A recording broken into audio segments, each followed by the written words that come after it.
这期很简单，就是看一下我的扦插瓶里扦插的那些蝴蝶兰、老花梗，当然还有一片叶子。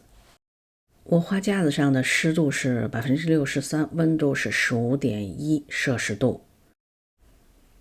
天气预报报的呢，现在是16度，湿度是55%。我是在悉尼，今天5月19号是秋天，算深秋了。下个月也就是6月份正式进入冬天。我报上这些，一个是因为今天视频比较短，刚好可以在这儿多说两句。另外一个主要的原因是有花友在留言里提醒我加上日期。经这位花友一提醒，我又想到干脆日期、季节、温度、湿度等等我都加上吧。对于养花来说也是有一些参考意义的，对我自己也算是存了一份资料。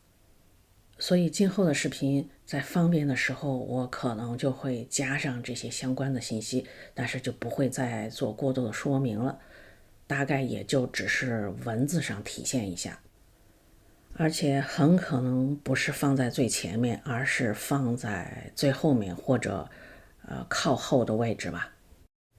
谢谢这位花友给我提的建议，非常好，对我有很大的启发。好，那我们就正式开始今天的内容了。这就是扦插瓶内部的状况。右边发红的那一片是之前放进去的那个叶子，这个叶子是被虫咬下来的。在这放了这些天，叶子发红了，要烂掉了，所以把它取出来丢掉。我把这个叶子放进来是因为有花友留言说叶插成功，我是还没有成功过，当然也没有特意去用叶子做过扦插，只是碰巧这片叶子被虫咬下来了嘛，就放在这儿试试，没成功。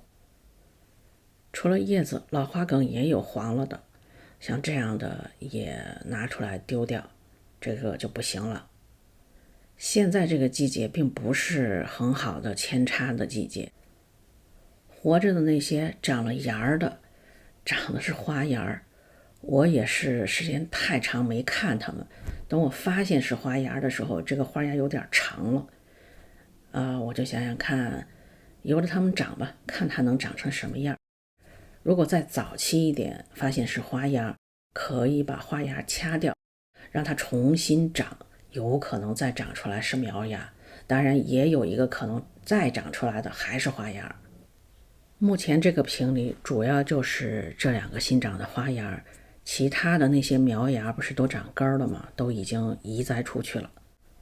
看这两个新长的花芽，算是侧花枝吧，它不一定能开花，因为就这么一节老花梗，也没有根儿，也没有叶儿。但是您看，就在没有根儿没有叶的时候，它还长了这么长。这个扦插瓶里我是完全没有施过任何的肥，就仅仅是自来水，连雨水都没有给过。所以我们平时说蝴蝶兰是可以从空气当中吸收水分和养分的，这算不算是一个很好的证明？所以有根有叶儿的，没有施任何的肥养开花，这个一点都不用奇怪。我们的空气包括我们给的自来水里面其实是有养分的，蝴蝶兰就有本事从我们给它的看上去很清的自来水当中和几乎看不到任何东西的空气当中吸收到它所想要吸收的东西。而我们平时给的肥呢，当然就是锦上添花咯，就是更好而已。但是如果您真的不给它，它也能长。